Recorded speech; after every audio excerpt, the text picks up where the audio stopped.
Quero saudar também a todos que nos acompanham por ocasião desta live no YouTube e no canal da igreja. Para registro, estamos na Igreja Evangélica Assembleia de Deus, Ministério de Madureira, sob o cajado do pastor Isaac Luiz, que está sentado aqui na nave da igreja conosco. Aleluia. Introdução. Tendo em mente o contexto da busca e do uso dos variados dons disponíveis ao corpo de Cristo, nesta lição estudaremos sobre o caminho ainda mais excelente, o amor. O amor deve mover-nos em todo o tempo. Nessa manhã nós vamos compreender, abordando os estudos do comentarista da revista, que nesse trimestre está sendo o bispo Oídes José do Carmo, sobre o amor. Deus abençoe, muito obrigado. Mas numa ótica do próprio pastor Oídes, não a nossa e não a sua ótica. Uma coisa nova sobre o amor. É uma lição muito leve, é uma lição muito prática, versátil, uma lição que vai nos trazer um assunto que proporcionará um crescimento espiritual e um crescimento como pessoa também para a nossa vida. Ao falar de amor, nós vamos aprender nessa manhã e compreender que o amor é a base de tudo, que o amor ele precisa existir em todas as coisas. O amor é como o oxigênio para tudo. O homem pode ser rico, o homem pode ser famoso. Se ele não tem oxigênio, ele morre. É simples assim. Da mesma forma, o amor. O cristão pode ser eloquente, ele pode ser cheio do Espírito, ele pode ser poderoso na unção, ele pode ter muito apoio das massas, ele pode ser rico, ele pode ser famoso, mas se o cristão não tiver amor, não serve para nada. Essa obra que será produzida por essa pessoa sem amor, será como aquela obra que naquele grande dia do julgamento das obras, lá no céu, será como a obra, será como a palha que o fogo vem e consome facilmente. Portanto, o amor é tudo. O amor é o alicerce de pedra e de concreto e de ferro em qualquer construção.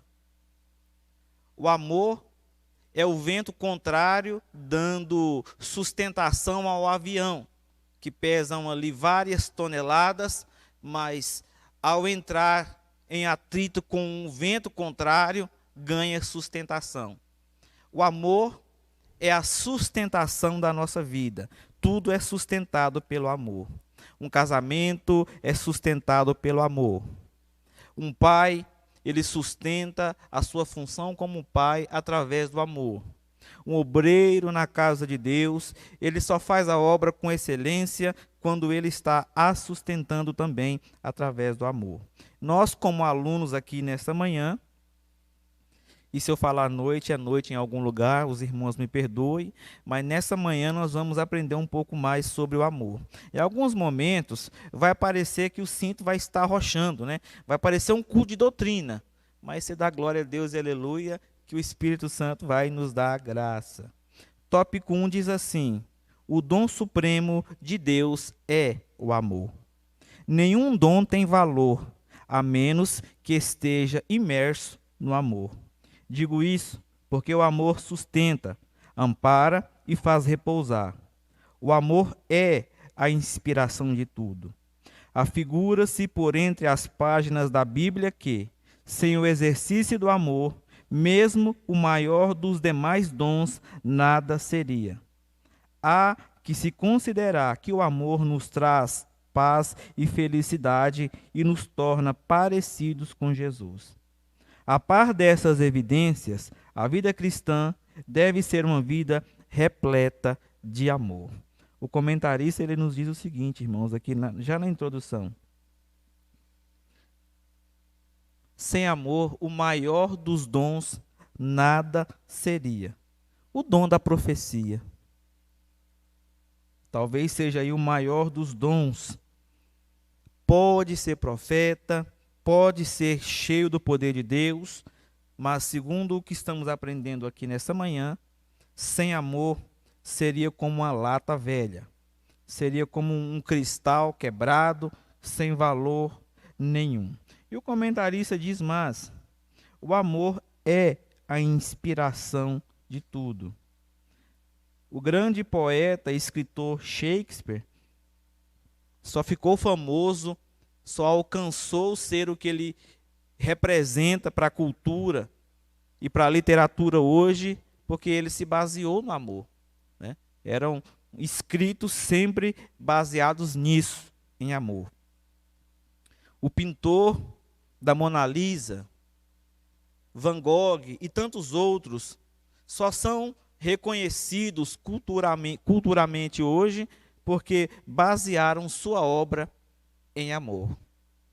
O avião que temos hoje, que infelizmente muitos os usam para jogar bombas em cima de crianças, no coração de quem o criara há anos atrás, de repente, era um projeto que visava contribuir em amor e facilitar a vida de muitos. Então, as grandes coisas que temos hoje, as que têm valor, as que servem para alguma coisa, que acrescentam na nossa vida, tudo foi baseado no amor. Tópico 1.1. O amor é a maior de todas as virtudes do cristão.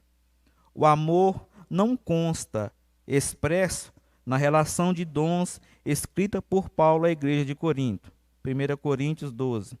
Entretanto, deve ser a principal virtude de um cristão, 1 Coríntios 13, 13. A virtude do amor é ofertada ao crente pelo Espírito Santo, para que possa servir ao Senhor de maneira jubilosa. Paulo nos instrui que devemos fazer tudo impregnado de amor. 1 Coríntios capítulo 16, versículo 14. Paulo ainda afirma que os que servem na obra de Deus devem servir com amor. 2 Coríntios 12. Pois, sendo o amor a maior de todas as virtudes, através da sua ação na vida do crente, ele contribui para o crescimento do corpo de Cristo.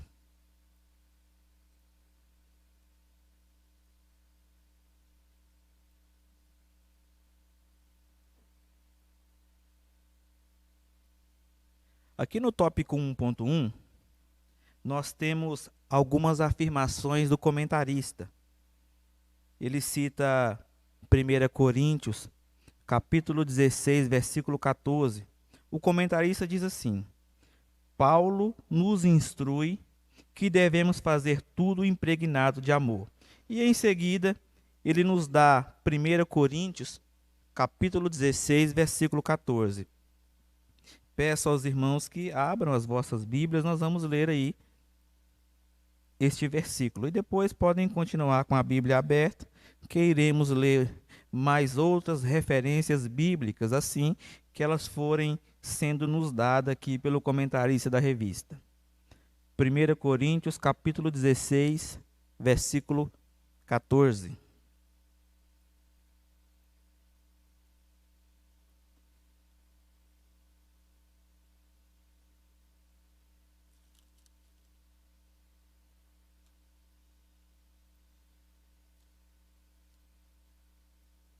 Diz assim a palavra de Deus: todas as vossas coisas sejam feitas com caridade. O comentarista está usando o termo da revista Almeida, Revista e Corrigida, que usa a palavra caridade. Em outras versões, você vai encontrar no lugar da palavra caridade o amor. Eu creio que a palavra caridade ela está sendo usada tanto nessa versão da Bíblia quanto na revista, porque caridade ela engloba aí duas ações. O amor, quando você diz amor, alguém ama, né? Alguém ama, alguém ama, alguém ama. E a caridade nos parece mostrar o amor sendo aplicado em alguma ação. Porque a palavra amor é uma palavra, e palavras não amam ninguém. O que ama de fato são as ações, são as obras. O amor é como um músculo, ele precisa ser exercitado. Não adianta alguém, correr no fim dessa rua e voltar nela gritando que ama, que ama, que ama. Não vai resolver nada, né? Alguém vai dizer, ih, tá louco. Mas quando alguém pega da ponta da rua a outra, fazendo uma obra, fazendo uma boa ação, aí sim tem serventia. Ou seja, o amor não é algo para ser declarado. O amor é algo para ser demonstrado, né? Falar que ama, ocupar o altar aqui e dizer que ama, ama, ama, ama, é uma coisa. Agora, viver o dia a dia, demonstrando amor e tratando as pessoas como elas devem ser tratadas, aí já é uma outra história. E o comentarista também nos dá 2 Coríntios capítulo 12, versículo 15. Na revista ele diz assim, ó: Paulo ainda afirma que os que servem na obra devem servir com amor. Servir envolve ação. 2 Coríntios capítulo 12, versículo 15. Aleluia. Vou ler. O apóstolo Paulo diz o seguinte: eu, de muito boa vontade, gastarei e me deixarei gastar pelas vossas almas, ainda que, amando-vos cada vez mais, seja menos amado. Aqui o apóstolo Paulo, amados irmãos, ele nos traz uma afirmativa tão ímpar, tão singela. Ele diz o seguinte: eu, de boa vontade, me gastarei e me deixarei ser gastado. E ele diz mais: ainda que amando-vos cada vez mais, eu seja menos amado. Pondere comigo aqui essa afirmativa do apóstolo Paulo. Pondere. O porquê do apóstolo Paulo chegar ao ponto de afirmar que, mesmo amando mais, mesmo amando, ele seria menos amado. É o que viemos aprender aqui nesta manhã. Que não é todo mundo que está disposto a amar, não. Não são todos que vão praticar a obra de caridade que vão estar dispostos a amar. Não são todos que vão se relacionar conosco, embora todos vão dizer que nos amam, nem todos esses que o dizem nos amarão de fato, de verdade. E isso gera incômodo, porque uma pessoa que ama de verdade, uma pessoa que faz a obra de Deus de verdade, com amor de fato, ela causa incômodo na maioria, porque a maioria não quer amar como a Bíblia diz. Então, é mais fácil você dar R$ 5 para alguém, é mais fácil você dar R$ 10 para alguém e virar as costas, né? E deixar a sua consciência limpa, né? Dizendo para si mesmo que você já fez a sua parte e largar para lá, e você não quer saber os detalhes, você não quer saber procurar como de fato as coisas estão acontecendo. Isso é só limpar a consciência, e é o que a maioria faz. E Deus te trouxe aqui nessa manhã para te ensinar que mais que isso, Ele quer que você se importe de fato, de verdade com as pessoas, né? Não só limpar a consciência, não só dizer para si mesmo, eu já fiz a minha parte, mas procurar ser mais, procurar fazer mais. E quem faz isso, o apóstolo Paulo já deixou o aviso: vão estar incomodados uma grande parcela da sociedade. Porque a sociedade ela não quer amar, a sociedade ela não quer abraçar, ela não quer manifestar um amor de fato, de verdade. E o apóstolo Paulo diz: olha, mesmo que cada vez mais que eu ame a vós, eu seja mais odiado, eu seja menos amado. Então é isso, o apóstolo Paulo nos ensinando aqui que amar também exige sacrifício. E aqui na introdução de 1 Coríntios, a palavra de Deus nos diz o seguinte: que o amor não se ensoberbece. Ou seja, quem ama não é soberbo, não é egoísta, não é egocêntrico. Quem ama manifesta uma característica que a sociedade chama de altruísmo, não é? A pessoa que ama, ela é altruísta, ou seja, ela nunca está pensando no seu bem-estar. Ela está sempre pensando no bem-estar do outro. É aquele tipo de pessoa que, quando leva uma colher de arroz na boca com feijão, enquanto ela mastiga, ela está pensando, mas será que fulano e Beltrano e Ciclano e Joãozinho e Mariinha também está tendo arroz para mastigar? Pastor Heraldo, esse é o tipo de pessoa que a Bíblia está chamando para que nós nos tornemos aqui nessa manhã. Pessoas altruístas, né? Pessoas que ao tomar uma xícara de café já lembram, mas será que Paulinho tem uma xícara de café para tomar também? Não é verdade? Não é assim com vocês, irmãos? A gente às vezes está comendo alguma coisa, tomando um café, já está pensando, né? Se o filho, né? Se um parente, se o vizinho, se aquele irmão da igreja está tendo um café para tomar também. Isso é altruísmo, tá? E não pode ficar só na mente, só no coração. E você não pode só ir lá na rede social e falar, hoje me lembrei de alguém, hoje me senti solícito, né? Hoje acordei amando a humanidade, e não ficar com os braços cruzados e não fazer nenhuma ação não serviu para nada. Melhor ficar calado, fazer a ação, do que declarar ao mundo o seu amor. O mundo está cheio de palavras, e palavras não amam. O mundo está cheio de declarações, e declarações são promessas vazias que jamais serão cumpridas. São só promessas de momento. Mas Cristo, ele exige que essa obra de caridade seja feita pela igreja, porque enquanto a igreja estiver na terra, ela precisa manifestar a caridade. Tanto na obra social, e principalmente, pastor Isaac e Luiz, amar o próximo, amar a nós mesmos. O que a gente observa no meio evangélico é uma disputa, né? Por exemplo, entre cantores, né? Quem grava mais músicas, quem grava mais CD, quem tem a agenda mais cheia, né? Quem tem um Instagram com todos os dias da agenda na semana lotado. É uma disputa muito grande.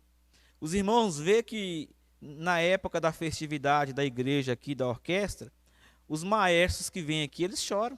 Eu fico olhando para eles, pastor Isaac, eles choram. Ao ver o maestro Gilberto aqui, tratando eles assim com tanto amor, né, e colocando eles lá em cima. Porque não se vê mais, os maestros que são dono de orquestra, eles querem ser os melhores, querem estar em evidência, né? Eles querem os melhores aplausos, aí eles vêm aqui e acham um que está todo desprendido disso, né? Eu vi maestro ali, enquanto o maestro Gilberto falava aqui, as lágrimas escorriam dos olhos deles, assim, né? E um dizendo para o outro, né? E como é que pode? E eu só orando em espírito, pedindo para Deus conservar o irmão, né? Precisamos perseverar até o fim, porque a obra é de Deus. Nós vamos aprender daqui a pouco que esse amor aqui, quando ele é aplicado, o apóstolo Paulo, ele nos cita essa afirmativa, nós podemos separar em A, B e C. Primeiro, tem muita gente se gastando na obra, mas não é por amor. Mas tem muita gente se gastando por amor. E é preciso, irmãos, nós orarmos pelas pessoas simples, pelas pessoas humildes que fazem a obra de Deus, né? Você consegue observar quando a pessoa é desprendida de vaidade, quando a pessoa é desprendida de vontade de galgar algum degrau na sociedade, quando a pessoa está fazendo para engrandecer o nome de Deus, você consegue perceber. E B, alguns fazem a caridade por desencargo de consciência, foi o que eu disse agora há pouco. Vou citar outro exemplo.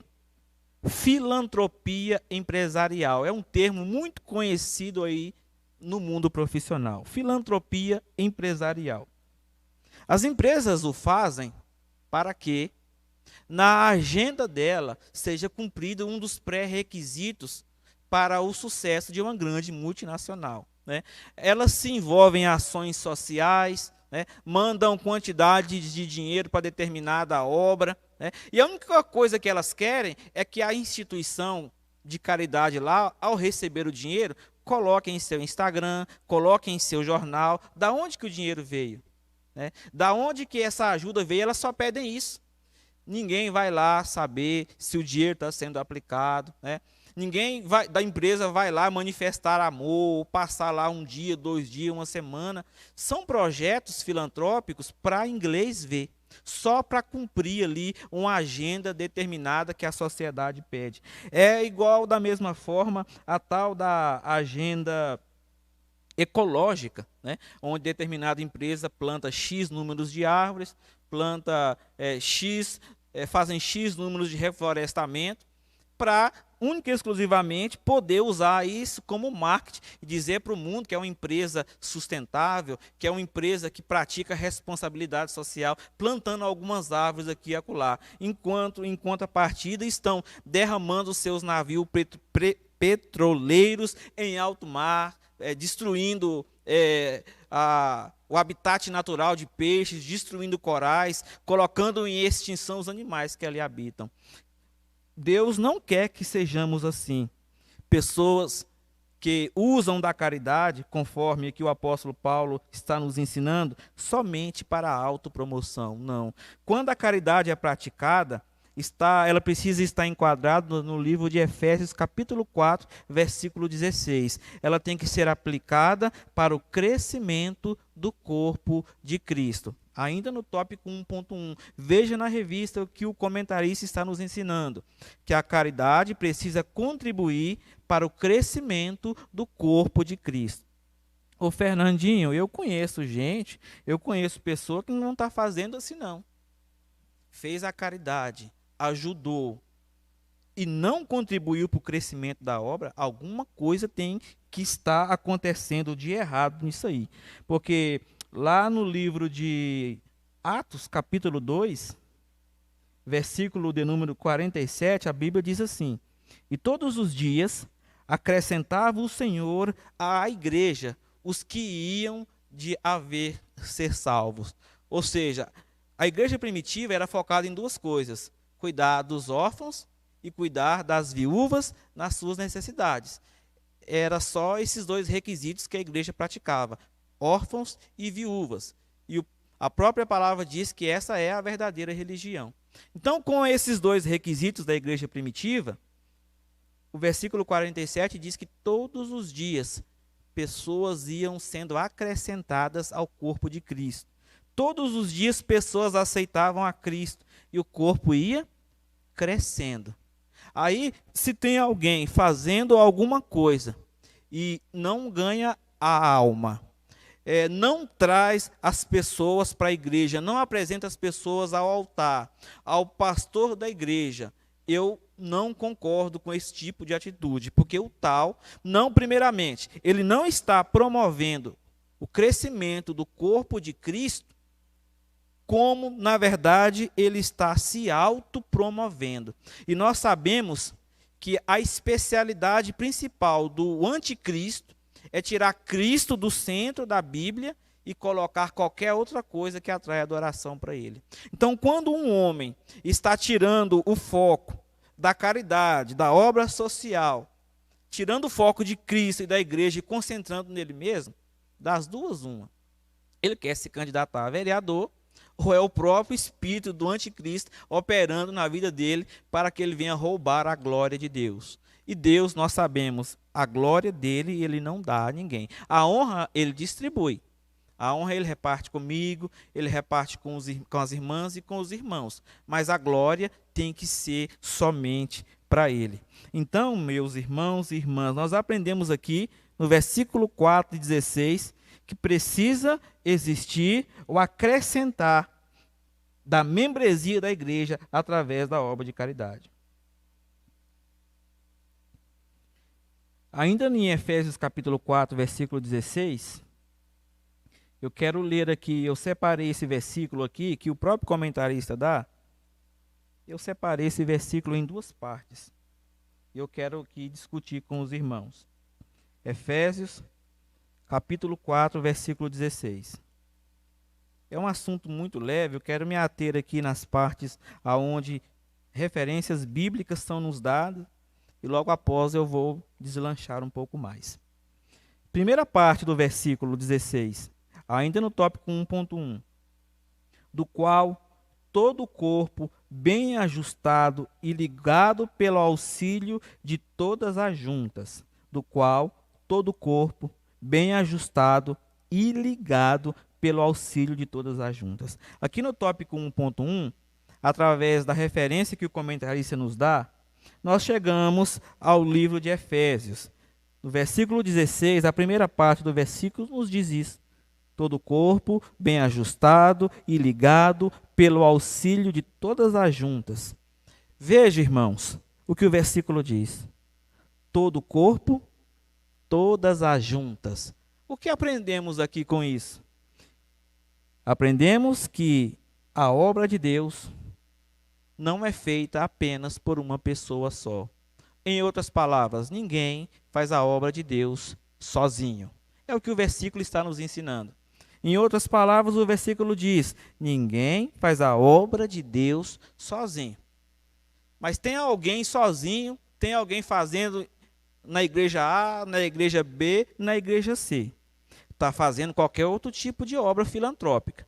Mas a obra de Deus, não. Está fazendo outra coisa. Está angariando para si honra e glória dos homens dessa terra, mas não está dando glórias ao nome do Senhor Jesus. Porque já aprendemos aqui no versículo anterior que a igreja precisa crescer. A igreja precisa adquirir novos membros através da obra de caridade. A igreja não é qualquer instituição, né, que faz a caridade apenas por fazer.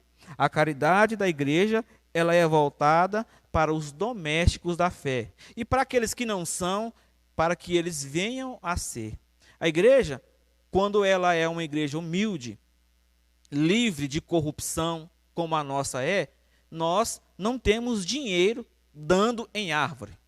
Então, o pouco do financeiro que temos para aplicar na obra de Deus precisa surtir efeito na vida das pessoas. Precisamos também ser inteligentes quanto a isso. Não é? Não podemos ficar insistindo com as pessoas o tempo todo, insistindo, e a gente vai só percebendo que não existe o interesse por Cristo, e sim pela filantropia, né? A nossa filantropia, ela não funciona assim. Ela funciona da seguinte forma: as pessoas, para usufruir das bênçãos da igreja, precisam pelo menos ter um respeito e frequentar e saber quem é Jesus de fato e de verdade. Não podemos simplesmente queimar nossos poucos recursos.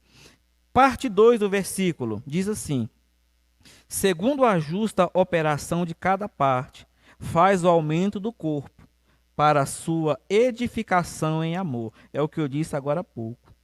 Segundo a justa operação de cada parte, ou seja, segundo o pouco que a irmã faz, segundo ao pouco que os irmãos fazem, segundo ao pouco que os obreiros fazem, nesta operação justa, precisa haver o aumento do corpo para a edificação em amor. O que observamos aqui?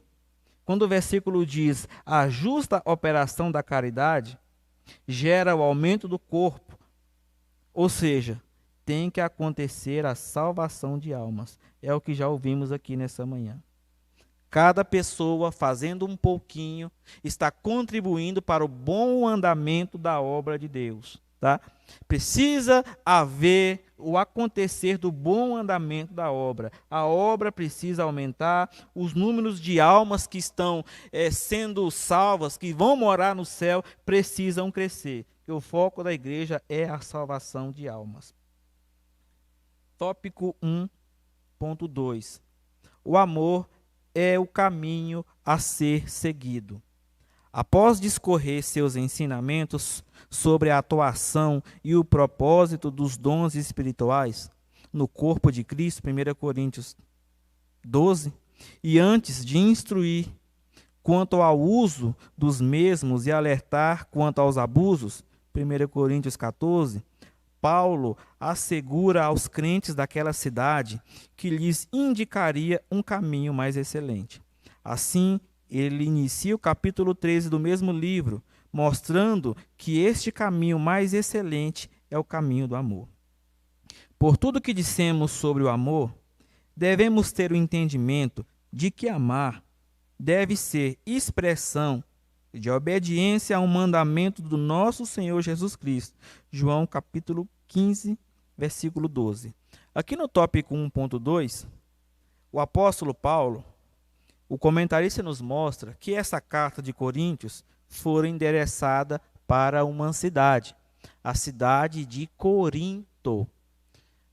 Nós sabemos que a cidade de Corinto comportava uma das igrejas, talvez das mais abastadas no que diz respeito ao dom espiritual, né? Alguns teólogos afirmam que a igreja de Corinto possuía todos os dons. Era uma igreja poderosa nos dons. Daí a preocupação do apóstolo Paulo em ensinar essa igreja sobre o amor. Porque, meu irmão, quando o homem recebe muito de Deus, quanto mais ele chega perto de Deus, mais ele se torna espiritual, mais ele corre o risco de se tornar soberbo espiritualmente. Porque aí ele já se acha o ouvidor da palavra de Deus todo dia, né? Ele já se acha o cheio da unção, cheio da revelação, né? Ele ora e o dom da cura manifesta nele, né? Ele ora e o dom da profecia manifesta nele, ele ora, o dom de maravilhas manifesta nele. Tudo isso acontecia naquela igreja primitiva, né? Ele passa a sombra, cura, né? O suor dele no lenço cura. Então isso é, para nós que somos seres humanos, isso nos torna soberbo muito facilmente. E o apóstolo Paulo, na direção de Deus, ele já manda essa carta. Olha, vocês podem falar até, vocês podem ter todos os dons, vocês podem falar até a língua dos anjos, vocês podem entregar o corpo de vocês para ser queimado numa praça. Se vocês não tiver o amor, esses dons aí não vão valer de nada. Então o que Deus está nos dizendo aqui? Se você toca um instrumento bem, né? Se você tem uma conta bancária muito boa e você consegue ajudar muita gente, ou você tem um bom relacionamento na sociedade, você consegue angariar fundos facilmente, você é uma pessoa que faz o bem para todo mundo, maravilha.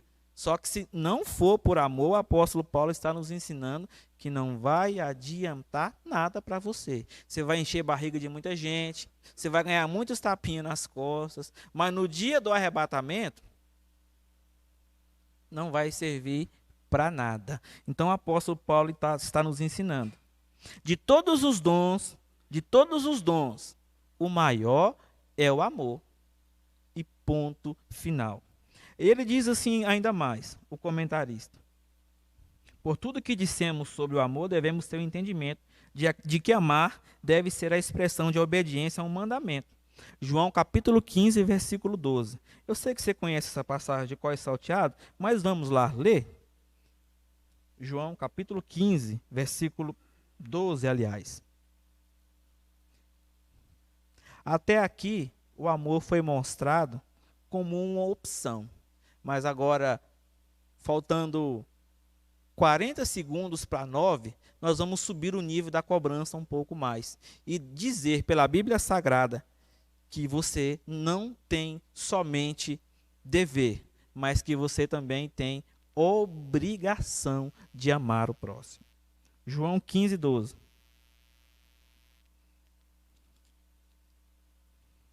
Por isso, irmãos, que vocês são considerados ovelhas, e eu sou considerado ovelha também. Porque se é numa palavra dessa aqui, só com bode, presbítero Reis, se é só bode ouvindo isso aqui, pronto. Todo mundo levanta e vai embora, e o Fernando é um ignorante, lá eu falando aqui sozinho para a internet. Mas graças a Deus, irmãos, que somos ovelhas. Deus nos traz para o aprisco para nos ensinar. A palavra de Deus, e não eu, é a palavra de Deus que tem essa liberdade de falar com os irmãos, né? Quando Deus fala, é totalmente diferente, né? A palavra, ela entra, corta, gostoso, como faca quente na manteiga, assim, ó, entra suave. Depois fecha de novo, né? A palavra de Deus é assim, Deus ele tem um bálsamo, né? Embora eu sei que muitos dos que estão aqui não precisavam nem estar ouvindo isso aqui, não é? Mas se Deus te trouxe aqui, é porque Ele não quer que amanhã você venha cair, como dizem os baianos, na esparrela de não amar ninguém. João 15, versículo 12. O meu mandamento é este. Isso aqui é Jesus falando. O meu mandamento é este, que vos ameis uns aos outros, assim como eu vos amei. Até aqui, amar parecia para nós opcional. Até aqui, nessa manhã, nesta sala de aula, amar parecia ser uma das opções, qualquer da vida que a gente faz. Sim ou não, A, B, C ou D, certo ou errado, noite ou dia. Agora não. Estamos aprendendo pelo versículo 12 do capítulo 15, que é um mandamento de Jesus Cristo. O meu mandamento é este, que vos ameis uns aos outros como eu vos amei. E o que eu dizia agora há pouco, no meio, às vezes, de nós, existem disputas, né, entre cantores, entre pregadores e etc. Coisas que não deveriam existir, quando, na verdade, todos estão contribuindo de alguma forma para o reino de Deus. Não é? Às vezes a gente vai para algum lugar e vê um pregador pregando, todo mundo está ouvindo, todo mundo está prestando atenção. Alguém vai dar uma saudação, todo mundo ouve, todo mundo está ouvindo, todo mundo está prestando atenção.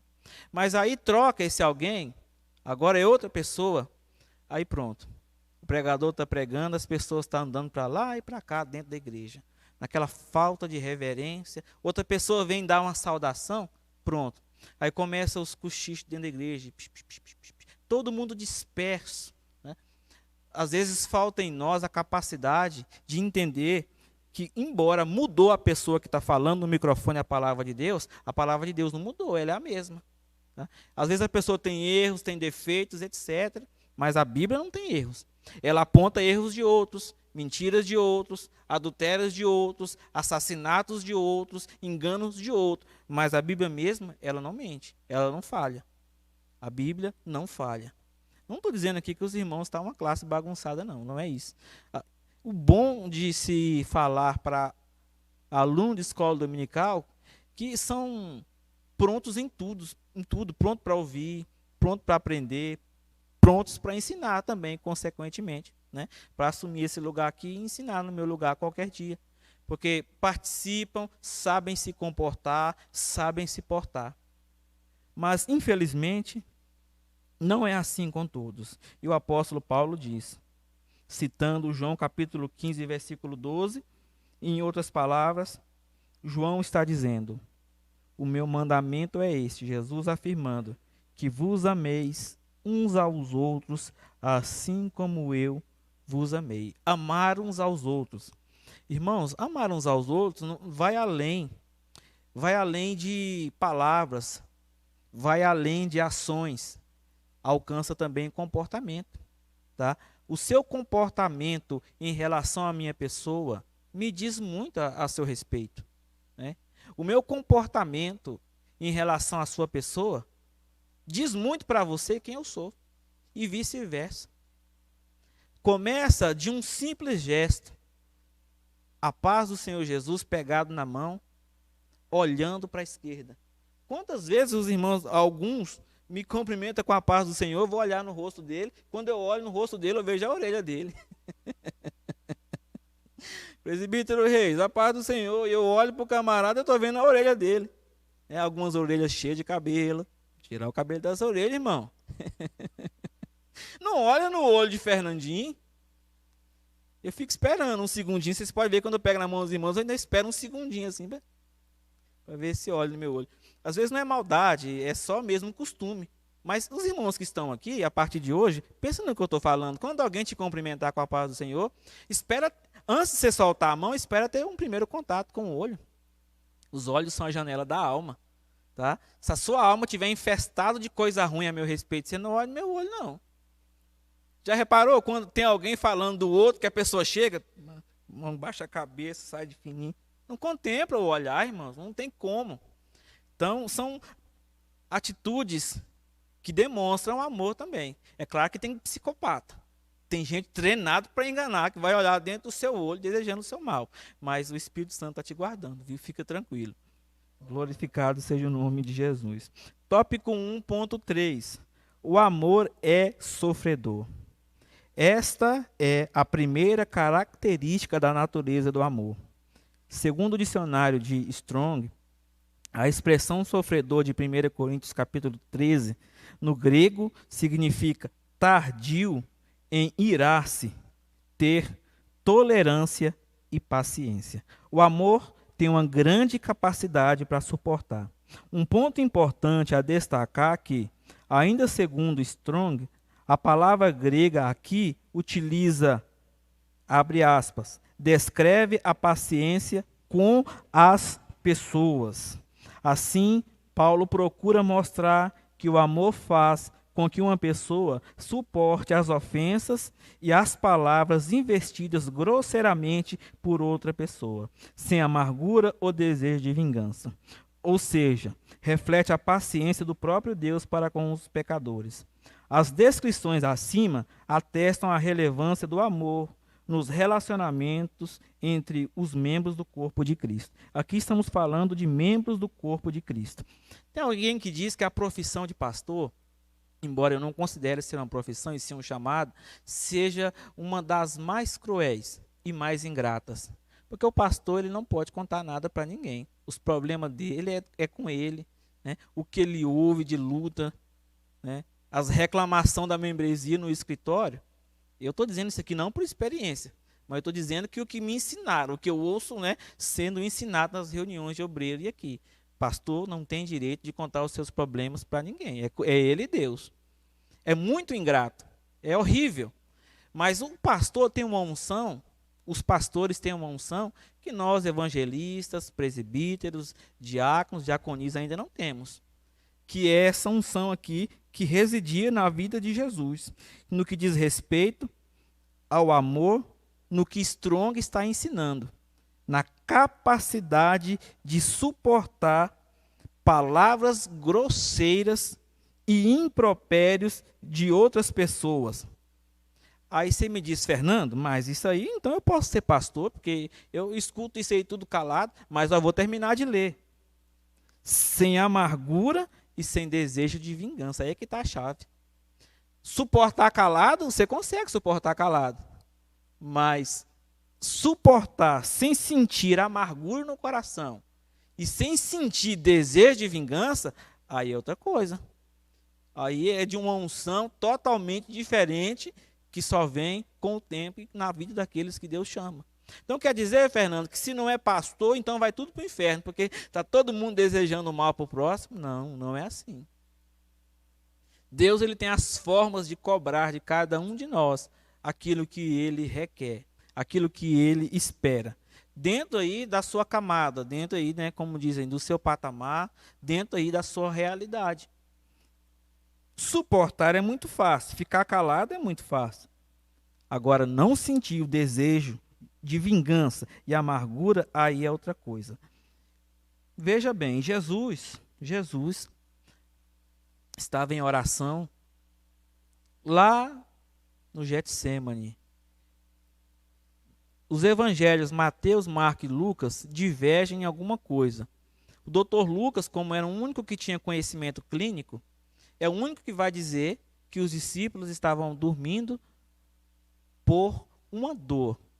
Lucas vai dizer que eles estavam em quase depressão, em quase tristeza pela situação que o mestre se encontrava, suando sangue e gemendo. Eles nunca haviam ouvido Jesus orar daquela maneira. É a primeira vez que eles escutam Jesus falar: Pai, passa de mim esse cálice. Olha, ele já tinha ressuscitado mortos. Ele já tinha andado sobre água. Ele já tinha dado vista a cego, curado paralítico, leproso. Mas agora parecia que Jesus estava sentindo. Parecia a hora dele mesmo chegando. E foi pesado para ele. E ele disse: se possível, passa de mim esse cálice, né? Mas contudo, seja feita a tua vontade. Mas ele era obediente. Lucas diz que eles dormiram por isso. Os outros vão dizer que estavam com os olhos pesados, os olhos carregados, com sono. E nessa feita, lá vem Judas. E Judas, então, dá um beijo no rosto de Cristo. E Cristo sabia o que ele tinha ido ali fazer.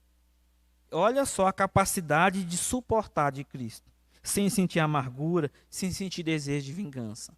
Olhou para Judas e disse: meu amigo, né, para que vieste aqui? Né? Amigo, a que vieste? Né?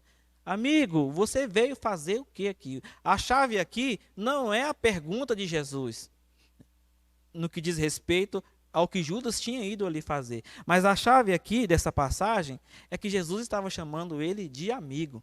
Uma capacidade transcendental de suportar os erros e as fraquezas das outras pessoas. E ele disse: olha, se vocês creem em mim, eu farei obras, vocês farão obras maiores do que a minha. Então, se você está na obra de Deus, se você está fazendo a obra de Deus, se você quiser, você terá essa capacidade que os pastores têm e que Cristo também manifestou lá no Getsemane, de suportar o erro, de suportar a fraqueza do próximo, para que ele não venha ser ofendido por você. Você vai estar com razão, mas ao ofendê-lo, ele vai embora da igreja, ou ela vai embora da igreja, ela não vai voltar mais, né? Ela vai falar mal da obra de Deus, e não é bom. Nós precisamos zelar do bom nome da obra de Deus. Né? Às vezes, se é um pai de família, vai embora com a família toda. Se é uma mãe de família, a mulher, né, gosta de falar e tem direito de falar e podem falar.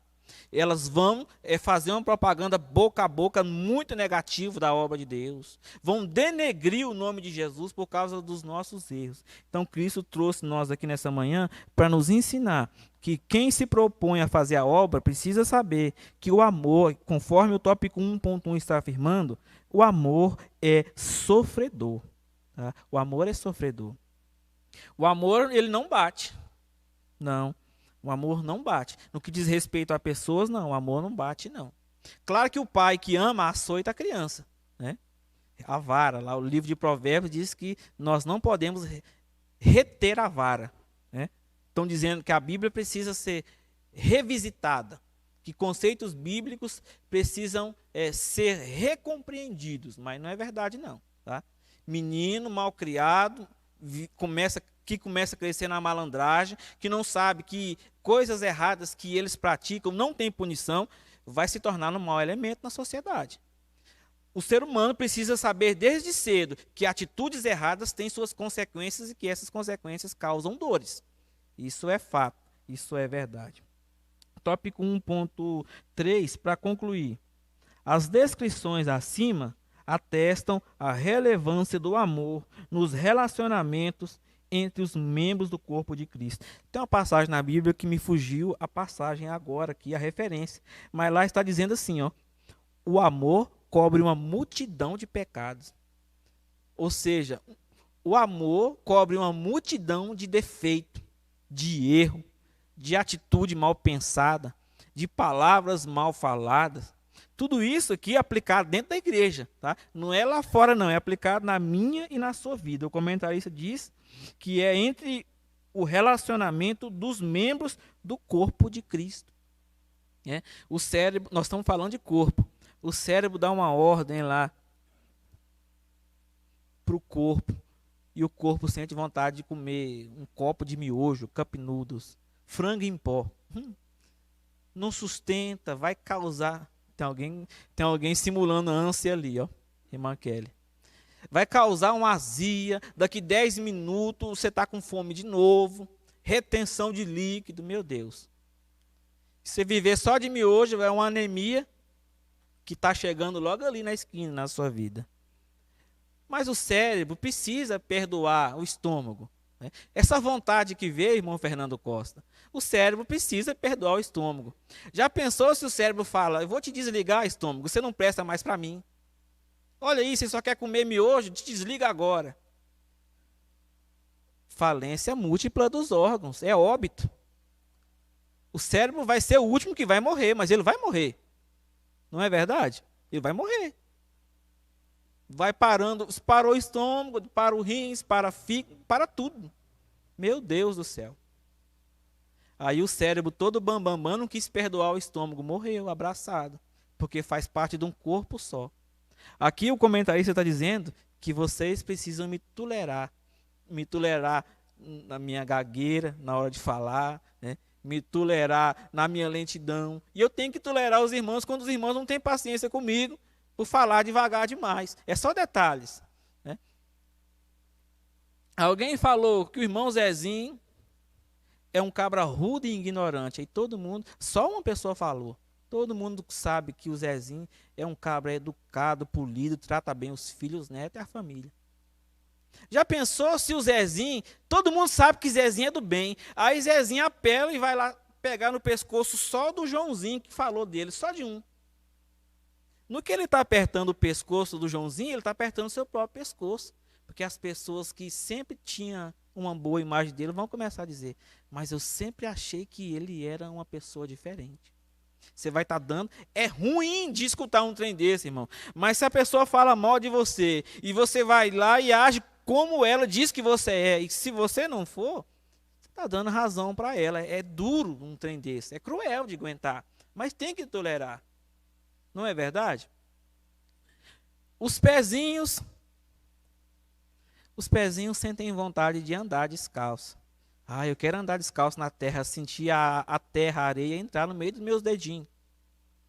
O sistema imunológico do corpo já vai falar, não vai dar certo. E lá vai os pezinhos. E aí entra bactéria, frieira, necrose, micose, chulé. Aí o sistema imunológico vai dizer, vou deixar os dedos do pé cair. Eu mandei não ir. Já pensou se o sistema imunológico, essa parte do corpo, rejeita os dedinhos? Parece bobeira, coisa para pré-escolar, mas eu estou sendo igual Jesus aqui, bem didático, te ensinando verdades profundas da palavra de Deus, somando 1 mais 1, A, B, C, D, lá do maternal. O sistema imunológico do corpo deixou os dedinhos cair. E o médico disse, esse pé aí não resiste não, tem que amputar. E agora? Não é porque alguém errou conosco que nós vamos dizer que ele é ruim, que ele é mau. Às vezes a pessoa não estava só num bom momento, né? Às vezes o talão de energia venceu e o segundo talão falta só uns 3 dias para vencer. Aí, pastor Heraldo, o trem fica estreito. Aí vai no pastor Isaac, o pastor Isaac fala, eu já ajudei 15 famílias, não tem, você vai ter que aguentar. Aí pronto. O pastor não me ajudou e encontra lá no portão da igreja com alguém, Pai do Senhor, passou, e trata mal. É só um momento. Não precisa a gente sair dizendo que, né, o irmão é ignorante, não gosta da paz do Senhor. Às vezes é cultural, não é? É cultural do mineiro mesmo. Você cumprimenta o irmão com a paz do Senhor, ele passou, irmão, e vai embora. Não é que ele está planejando o seu funeral, não é que ele está planejando te fuzilar num paredão, que ele odeia a sua família, vai destruir sua reputação, não. É coisa do mineirês mesmo, né? Passou aquele trem rápido. Tem alguém que diz que o mineiro nunca perde o trem. É verdade, o mineiro é rapidinho. O mineiro, ele é um trem esquisito. Pensa num cabo rápido, liso. Nunca perde trem, mas ele também não para te cumprimentar também não. Mas só verbalmente já tá bom, não é? Vamos continuar aqui. Eu tenho 20 minutos. Vamos entrar no tópico 2. Amor. Mais abrangente de todas as graças. Amor, 2 pontos. Mais abrangente de todas as graças. Somos persuadidos através das Escrituras que devemos evidenciar o amor na forma como vivemos e nos relacionamos com outras pessoas, sendo o amor o bem maior.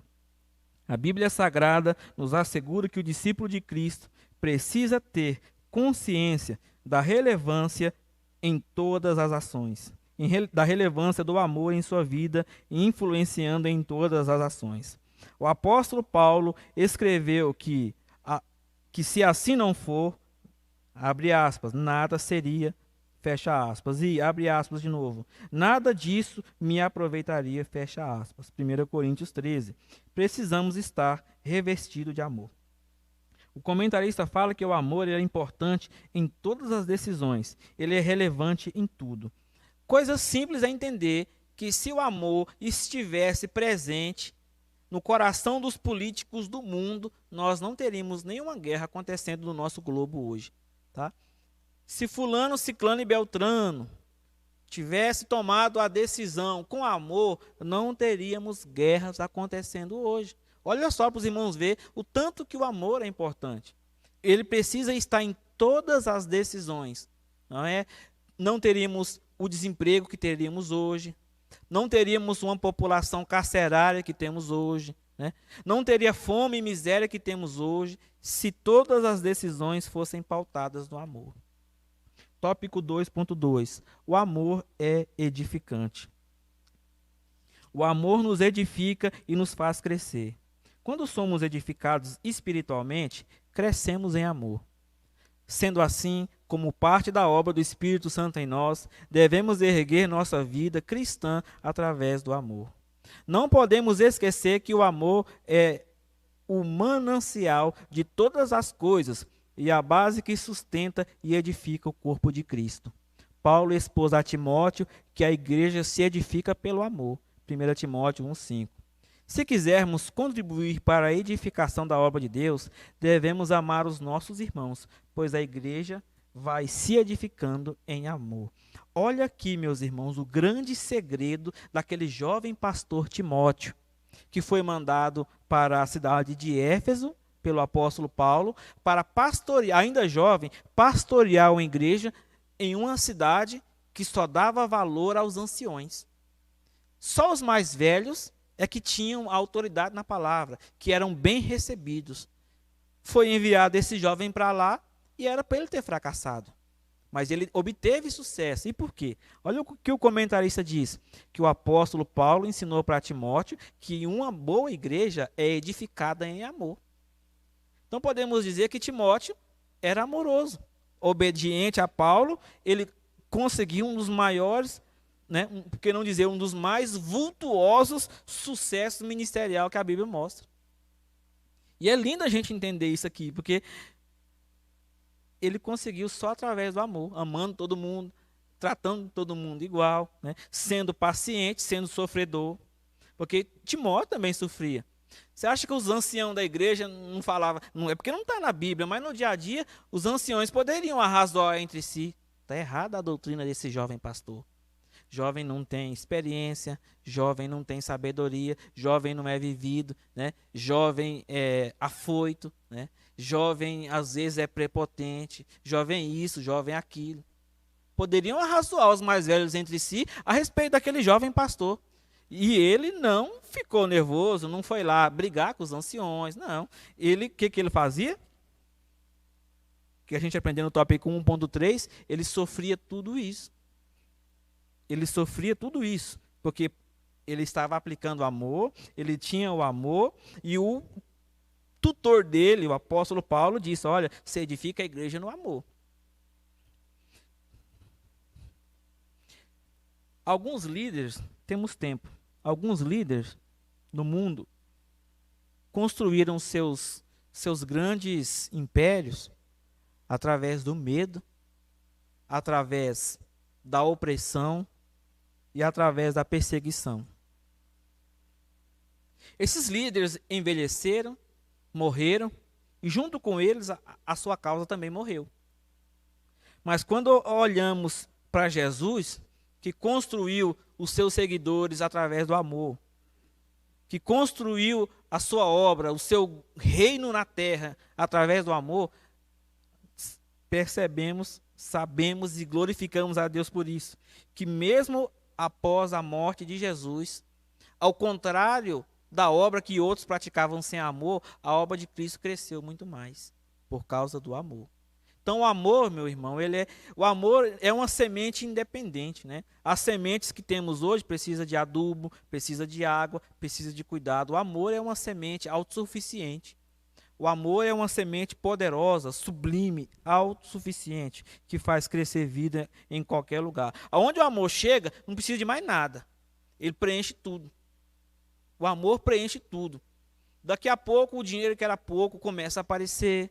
O remédio que era pouco começa a aparecer, né? Porque agora, se só uma pessoa tem dinheiro, ela está amando os demais, ela pensa consigo mesmo. Em vez de eu pegar esse dinheiro todinho aqui e torrar ele no boteco, eu posso pegar esse dinheiro e comprar um pacote de arroz ou 2 pacotes de feijão e sustentar a minha família por mais uma semana. É só um dos detalhes de transformações que o amor produz na vida das pessoas. Tópico 2.3. Somente o amor permanece. Paulo demonstra que o amor é o caminho sobremodo excelente. Sua certeza se dá por possuir o entendimento de que o amor jamais desaparecerá. Ele diz: a caridade nunca falha. Assim, temos o entendimento de que, mesmo após a consumação do século, o amor permanecerá e será vasto entre Deus e os homens, pois Deus é amor. Tópico 2.3. Olha só o que aprendemos aqui. O amor jamais desaparecerá. O apóstolo diz que, havendo profecias, cessarão. Havendo ciência, desaparecerá. Porém, o amor permanece. E o comentarista diz aqui: o amor jamais desaparecerá. E, principalmente, o amor nunca falha. Tópico 3. O amor é o bem maior do cristão. A maior evidência do cristão cheio do Espírito Santo não é a manifestação dos dons espirituais, mas sim que esteja impregnado de amor. O cristão deve ser conhecido não somente por sua teologia, mas principalmente pelo seu amor. Jesus falou sobre esta evidência na vida do cristão quando disse: nisto todos conhecerão que sois meus discípulos, se vós amardes uns aos outros. João 13:35. Tópico 3.1. Amor, o caminho mais excelente para exercer os dons. Paulo entende que nenhum dom ou ação tem muita importância, a menos que esteja imerso em amor. Em seu discurso, Paulo destaca as 3 virtudes fundamentais do cristianismo: primeira, a fé; a segunda, a esperança; e terceiro, o amor. Entretanto, ele assegura que desses 3, o amor é o maior. Em sua defesa da superioridade do amor, Paulo afirma que o amor é mais extraordinário do que os dons espirituais. Os dons espirituais, por mais importantes que sejam, são temporários. Línguas, profecias, sinais, tudo passará, mas o amor subsistirá eternamente. Glória a Deus. Que coisa linda, hein, meus irmãos? Paulo afirma que o amor é o mais extraordinário. O amor é mais extraordinário do que todos os dons espirituais. Vamos olhar para aquele moço lá dos 5 pães e 2 peixinhos? Mais de 5.000 homens ali, acho que fora mulheres e crianças, ouvindo a palavra de Cristo, e a fome veio à noite e não tinha lugar de comprar. Não tinha mais como arrumar comida para aquele povo. Tinha um rapaz ali, uma criança, um menino, que tinha 5 pães e 2 peixinhos. Aqui os irmãos me dão licença para eu dizer que sempre que leio esse texto, embora a Bíblia fala que se apresentou um rapaz com 5 pães e 2 peixinhos, nunca me subiu nas ideias, eu nunca consegui acreditar que no meio daquela tão grande multidão, só essa criança tinha 5 pães e 2 peixinhos. Nunca. Nunca me passou pelo meu entendimento, nunca aceitei isso. Sempre acreditei que alguém, embora a Bíblia não vá dizer, é só uma liberdade minha, sem querer ferir a Bíblia Sagrada, óbvio. Não estou dizendo que a Bíblia está errada, estou dizendo que eu penso que uma multidão de mais de 5.000 homens, fora mulher e criança, irmão Ademar, só aquele menino ali não pode, que só ele tinha 5 pães e 2 peixinhos. Ali tinha discípulos, ali tinha apóstolos, né? Ali tinha os fariseus, tinha gente cheia do dom, né? Tinha fazendeiro com dons financeiros, irmã Elzinha, financeiro, dotes, dons financeiros, e nada de aparecer ajuda. Mas aí o menininho manifestou amor. Está aqui, ó mestre. 5 pães e 2 peixinhos. Olha só o amor, irmão. O amor cobriu todos os outros dons. Profecia apagou, conhecimento, ciência, o dom financeiro sumiu tudo. Ficaram tudo debaixo dos pés do dom do amor. E o apóstolo Paulo diz aqui, ó, que o amor é um dom extraordinário. Que Deus possa continuar acendendo essa chama no seu coração, irmão. Que Deus continue mantendo essa chama na sua vida, te capacitando cada dia mais, tá? para você ser uma pessoa amorosa, de mão aberta, que contribui com dízimo, com oferta, que ajuda as pessoas na sua necessidade. Tópico 3.2. O amor suscita confiança nos outros. O relacionamento do cristão precisa ser pautado no amor e na confiança mútua. A confiança é uma entrega que só demonstrada através de um cuidado especial. Através do amor, passamos a atrair a confiança do próximo para ajudá-lo em suas fraquezas. Portanto, como crentes, não podemos estar bem sem evidenciar o amor. Afinal, temos visto que a maior necessidade deste mundo é o amor e a confiança. Quem ama, confia e vice-versa. A maior necessidade do mundo nesse momento é a confiança, né? O comentarista está dizendo aqui, em outras palavras, que mais do que nunca, você precisa confiar no próximo, confiar no seu irmão, né? Alguém vem te dizer, ó, fulano, ciclano e beltrano fez a rodinha, a panelinha, estão falando isso, isso e isso de você. Dê à pessoa o direito dela ser certa, dê à pessoa o direito de defesa, ou considere pelo menos que ela não falou isso até que você consiga provar, não é? Falou do Fernando, mas o Fernando é baixinho, gordinho, pescoço curto e nariz achatado.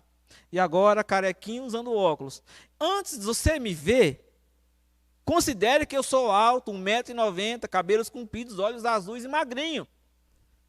Passou depois que você me vê com seus próprios olhos, você fala, não, agora é verdade, é aquele irmão mesmo. Então, precisamos dar a oportunidade do nosso próximo ser visto com bons olhos por nós mesmos, né? Falou para você que fulano não presta, que ciclano não presta, deixa eu falar, tira suas próprias conclusões, né? Não sejamos uma Maria, vai com as outras. Não nos deixemos ser pessoas influenciáveis. Pessoas que são influenciadas pela opinião de A, B e C, né? Seja você um influenciador de si mesmo, né? Entenda que você pode formar suas próprias opiniões a respeito de qualquer coisa. Com isso, você vai ser muito mais inteligente, muito mais independente. Vão dizer, mas é... Você fala, não, deixa eu ver primeiro. Deixa eu ver se é verdade, rapaz. Segura o coco. Tenho certeza que você vai crescer como pessoa, crescer como servo de Deus. Tópico 3.3. O amor é um sentimento que não pode faltar na igreja de Cristo. Tenho ainda 9 minutos, vou terminar bem antes. Temos aprendido que mesmo que pessoas estejam sendo beneficiadas com nossas ações, se não estivermos sendo movidos pelo amor, como descrito em 1 Coríntios 13, não teremos recompensa. Mesmo que a pessoa tenha o dom de profecias e consiga entender e interpretar os mistérios mais profundos, se não tiver amor, nada adiantará para a mesma. O amor tudo sofre, tudo crê, tudo espera, tudo suporta, a caridade nunca falha. O amor é o remédio para a situação trágica em que muitas pessoas adentram dentro de nossas igrejas. Portanto, é indispensável que o amor seja promovido, vivido e manifestado na igreja. Assim, será possível manifestar a unidade da qual Jesus mencionou em sua oração, pois a mesma impactará o mundo para que creia. Olha a experiência do comentarista, do pastor Oídes, nesse fechamento. Olha o que ele disse para nós. Muitas das pessoas que entram dentro da igreja, o pastor Oídes está afirmando aqui que o que na verdade elas precisam é só de amor. Não é revelação, não é profecia, às vezes não é nem chave de carro. O que muitos estão precisando quando entram dentro da igreja aqui é de serem amadas, serem vistas, serem abraçadas, né? Se manifestar pelo menos um pouco de cuidado. Aí entra aquele negócio que a filantropia não resolve. Não adianta só mandar o dinheiro e o recurso para lá. Precisa existir também um calor humano. Precisa que a presença de Deus através de você, em amor, seja transmitido para quem entra portas adentro da igreja. Conclusão. Devemos, como cristão, evidenciar o amor em nossas condutas, para sanar as divisões na igreja e fazer com que o corpo de Cristo construa um relacionamento saudável com todos os seus membros. Convido os irmãos a ficarem de pé, vamos para o motivo de oração. Ore para que a igreja exerça o amor, que é o dom supremo.